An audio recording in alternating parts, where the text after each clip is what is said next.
Hi viewers, welcome to my channel. இன்றைக்கி நாம் ஸ்பைசியான மிளகு ரசம் எப்படி வைக்கலாம்னு பார்க்கலாம். வாங்க வீடியோக்குள்ளே போகலாம்.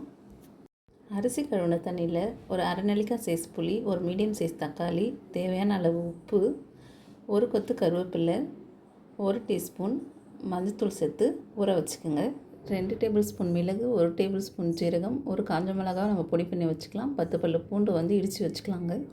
ஊற வச்ச புளி தக்காளியை நல்லா கரைச்சி விட்டுட்டு அதில் நுணுக்கி வச்ச மிளகு ஜீரகத்தெல்லாம் போட்டுக்கலாங்க. இதில் அரை டீஸ்பூன் அளவு பெருங்காயத்தூள் சேர்த்துக்கோங்க. கடாயில் தேவையான அளவு எண்ணெய் ஊற்றிக்குங்க. எண்ணெய் காஞ்சதும் 1 டீஸ்பூன் கடுகு உளுத்தம் பருப்பு சேர்த்துக்குங்க. 2 காஞ்ச மிளகாய் கிள்ளி போட்டு கலந்து விட்டுக்குங்க. இது நல்லா பொரிஞ்சதும் கரைச்சி வச்ச புளி கரைசலை நம்ம அதில் சேர்த்துக்கலாம். ரசத்துக்கு தேவையான அளவு தண்ணி சேர்த்துருக்கேங்க. கொஞ்சம் கொத்தமல்லி தழையும் போட்டிருக்கேன். ரசம் ரொம்ப நேரம் கொதிக்கக்கூடாது. ஒரு கொதி வந்த உடனே நம்ம இறக்கிடணும். அப்போ தான் நல்ல கரெக்டான சுவை கிடைக்கும். பாருங்கள், சுற்றி பபிள்ஸ் கொதிக்க ஆரம்பிச்சிருச்சு. இப்போ ஸ்டவ் ஆஃப் பண்ணிடலாங்க. ஸ்பைசியான ரசம் ரெடி. நீங்களும் ட்ரை பண்ணி பார்த்துட்டு சொல்லுங்கள்.